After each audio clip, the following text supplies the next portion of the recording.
યુવા રોજગાર અને કૌશલ્ય સશક્તિકરણ સમારંભના આજના કાર્યક્રમમાં આપણી સૌની સાથે મંચ ઉપર ઉપસ્થિત મારા સાથી મંત્રી શ્રી બલવંતસિંહ રાજપૂત, ગાંધીનગર મહાનગરપાલિકાના મેયર શ્રીમતી મીરાબેન પટેલ, ગાંધીનગર જિલ્લા પંચાયતના પ્રમુખ શ્રીમતી શિલ્પાબેન પટેલ, ગાંધીનગર જિલ્લા ભાજપ પ્રમુખ શ્રી અનિલભાઈ પટેલ, શ્રમ રોજગાર વિભાગના અગ્ર સચિવ ડૉક્ટર વિનોદ રાવ, ડાયરેક્ટર શ્રી કેડી લાખાણી, નીતિન સાંગવાન, કમલેશ રાઠોડ, આમંત્રિત સર્વ મહાનુભાવો, યુવા મિત્રો, પ્રેસ મીડિયાના મિત્રો, સૌને મારા નમસ્કાર.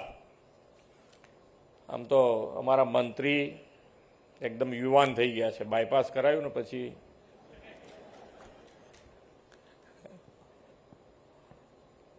ઉત્સાહી છે એકદમ. એટલે આપણો એટલો બધો ઉત્સાહ તમારા જેટલી આમ અવાજ, એમનો અવાજનો ફાયદો છે, એમને અવાજ બહુ સારો છે.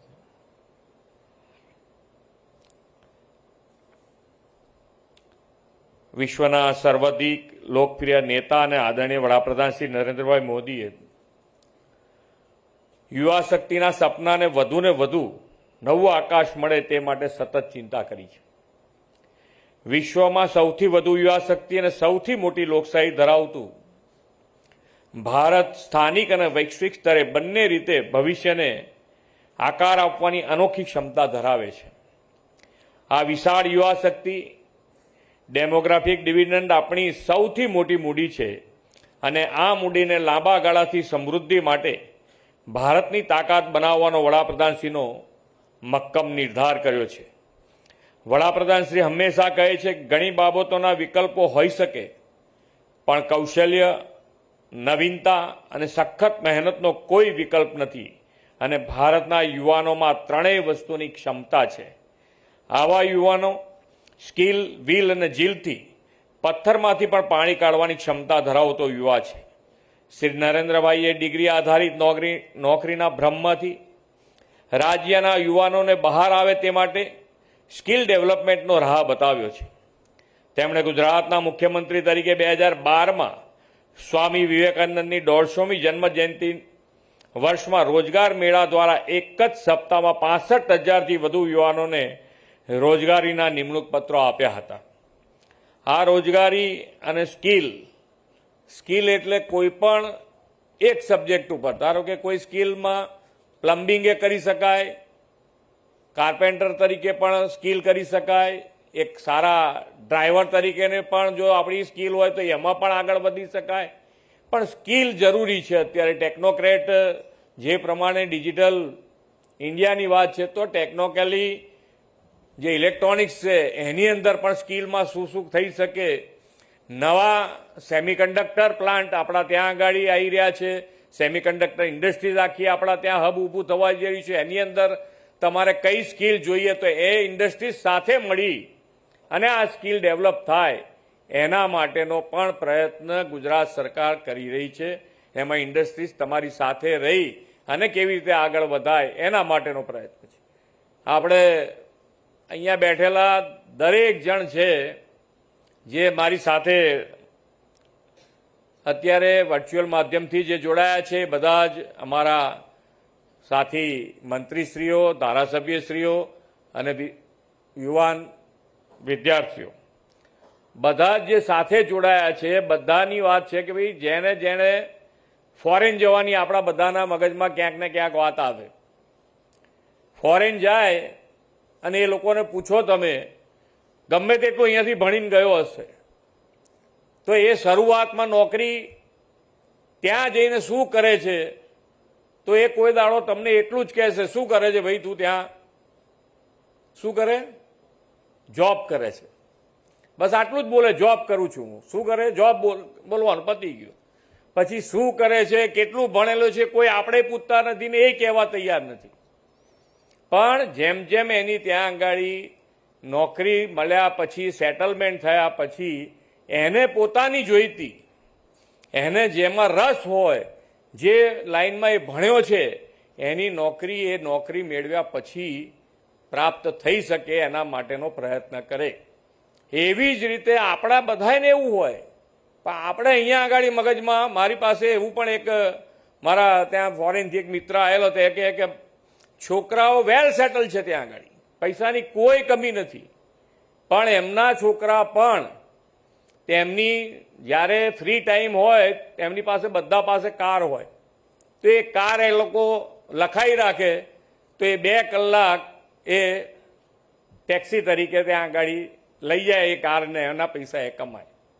હવે આપણે અહીંયા આગળ કીધું હોય 2 કલાક રિક્ષા ચલાવવાનું, તો શું થાય? આ તો યાર આંગળી કરે છે બધા, અમારી આમે હસે છે. કોઈ પણ, એટલે કોઈ પણ આપણને જે સ્કિલ આવડતી હોય એની અંદર આપણા સમયનો સદુપયોગ કરી આપણે આગળ વધવું જોઈએ કે ભાઈ આપણે અત્યારે જે કામ મળ્યું છે કામ લઈએ. માનનીય વડાપ્રધાન શ્રી કહે છે કે હર હાથ કો કામ, હર કામ કા સન્માન. એટલે કોઈ પણ કામનું સન્માન થવું જોઈએ, આપણે પણ એમાંથી નીકળવું જોઈએ. કોઈની સામે આપણે એ શું કામ કરે છે, કામ કરે છે એની ઉપર આગળ વધો. એ શું કામ કરે છે, કેવું કામ કરે છે, અને એની ઉપર આપણને એને બી શરમ આવે અને આપણને એમ થાય કે એની સાથે ક્યાં ઉભા રહેવું, એવું કેવી રીતે ચાલે? તો જ બધા બહાર આવી શકશે એની અંદરથી. અને જે પ્રમાણે અત્યારે દેશ, માનનીય વડાપ્રધાનશ્રીએ વિકસિત ભારતની વાત છે, તો વિકસિત ભારત માટે વિકસિત ગુજરાત, અને વિકસિત ગુજરાત માટે 2-4 સિટી આપણે ખાલી તૈયાર થઈ જઈશું એવું નથી ચાલવાનું. આપણે ગામે ગામ, દરેકે દરેક છેવાડાનો માનવી કેવી રીતે મુખ્ય પ્રવાહમાં આવે એના માટેનો પ્રયત્ન છે. આ વખતનું વાઇબ્રન્ટ પણ અમે જિલ્લા વાઇઝ કરી રહ્યા છે, ઝોન વાઇઝ કરી રહ્યા છે. 4 ઝોનમાં આ વખતે વાઇબ્રન્ટ થઈ રહ્યું છે, મોટા પાયે વાઇબ્રન્ટ થઈ રહ્યું છે. આવતીકાલે જ ઉત્તર ગુજરાતમાંથી શરૂઆત કરવાના છે. આનો પણ પર્પઝ માનનીય વડાપ્રધાનશ્રીના માર્ગદર્શનનો, એમાં પણ એમનો ઉદ્દેશ એક જ છે કે દરેકે દરેક જિલ્લામાં શું શું પોટેન્શિયલ છે, શેમાં આમાં આગળ વધી શકાય છે, ફોકસ એરિયા કયા છે, એમાં ક્યાં આગળ વધી શકાય છે, તો એ ગામમાં, એ તાલુકામાં, એ જિલ્લામાં કઈ કઈ ઇન્ડસ્ટ્રીઝ આવી શકે, તો એના માટેનો પ્રયત્ન કરીશું. તો બંને બાજુ ફાયદો છે કે જે ગામમાં રહે છે, જે તાલુકામાં રહે છે, જે જિલ્લામાં રહે છે, ત્યાં ને ત્યાં ઇન્ડસ્ટ્રીઝ આવે ને એમાં ત્યાંના રોજગાર મળે યુવાનોને, એના માટેનો પ્રયત્ન થાય. એના માટે આ બધી જ વસ્તુ આપણે કરી રહ્યા છે. અને અમારા આપ સૌનો પણ સાથ અને સહકાર મળતો રહે. જે આ વિકાસ સપ્તાહ છે, એ વિકાસ સપ્તાહ એટલે માનનીય વડાપ્રધાન શ્રીના જનવિશ્વાસના 24 વર્ષ પૂર્ણ થયા છે. કેટલા? 24 વર્ષ પૂર્ણ થયા. અને આપણે 23મા વર્ષે આપણે આ એક સપ્તાહ શરૂ કર્યો છે કે ભાઈ આ એક સપ્તાહ આપણે જુદા જુદા વિકાસના કાર્યો જે આપણા ગુજરાત રાજ્યમાં થઈ રહ્યા છે, આગળ કેવી રીતે વધવા માંગીએ છીએ, એ આ સપ્તાહમાં આપણે જુદા જુદા કાર્યક્રમ દ્વારા દરેકે દરેક આખા ગુજરાતમાં કરી રહ્યા છે. રોજગાર અને કૌશલ્ય વિકાસની થીમ આધારિત આ યુવા રોજગાર અને કૌશલ્ય સશક્તિકરણ સમારંભ એ આ આયોજનની એક આગવી કડી છે. રાજ્યની રોજગાર વિનિમય કચેરી દ્વારા 658 ભરતી મેળાઓનું આયોજન કરીને 57,502 ઉમેદવારોને રોજગારી આપી છે. સ્કિલફુલ અને આત્મનિર્ભર ભારતના વાહક યુવાનોને રોજગાર પત્રો એનાયત કરવાનો આજનો આ કાર્યક્રમ યુવા શક્તિના પરિવારમાં દીપાવલીના આર્થિક ઉજાસનો અવસર બનવાનો છે.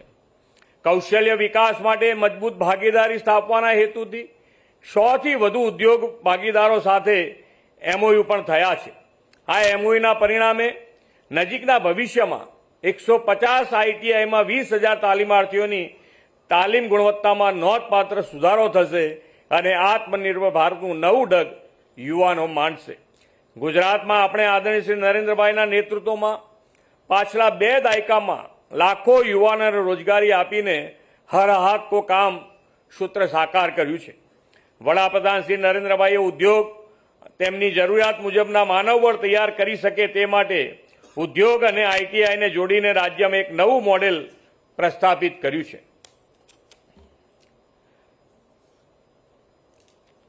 સ્કિલના અભ્યાસક્રમો દ્વારા યુવાનોને વધુ રોજગારી મળી શકે તે તે માટે આપણે પણ કૌશલ્ય સ્કિલ યુનિવર્સિટી શરૂ કરી છે.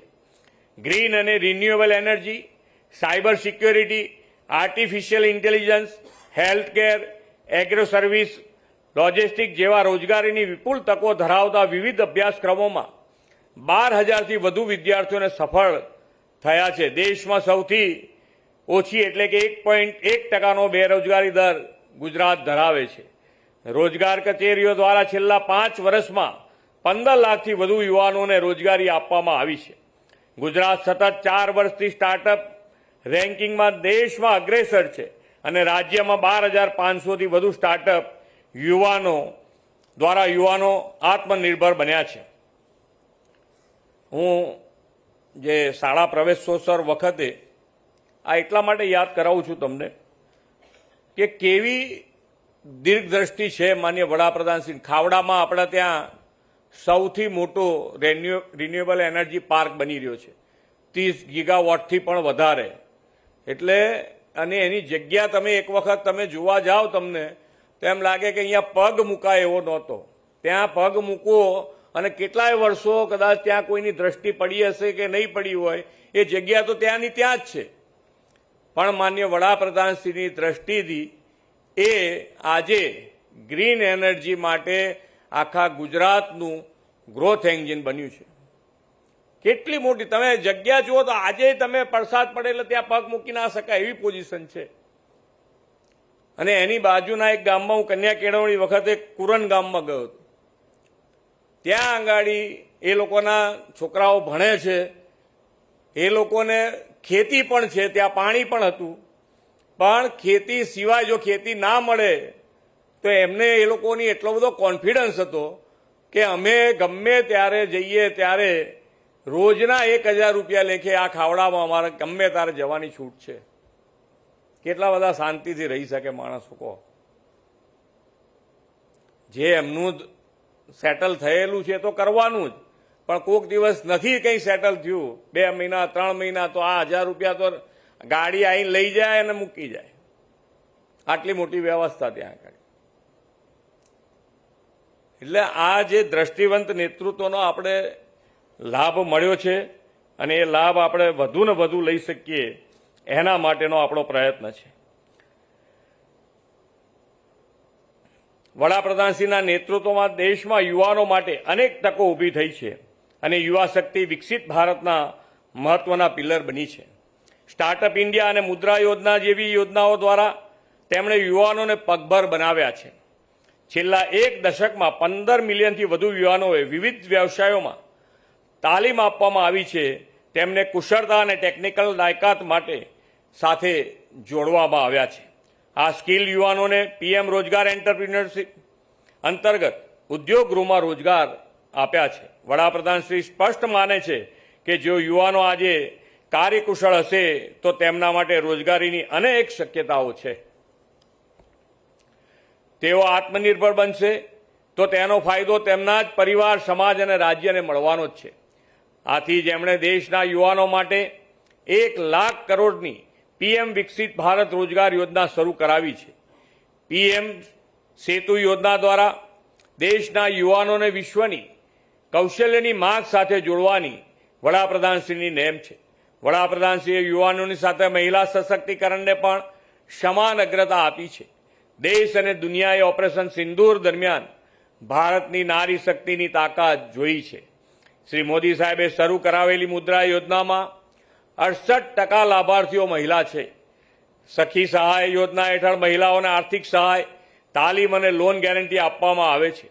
ડ્રોન દીદી અને લખપતિ દીદી જેવા કાર્યક્રમ દ્વારા ગ્રામીણ મહિલાઓને ખૂબ લાભ થયા છે અને બહેનો ઘર પરિવારનો આર્થિક આધાર બની શકી છે.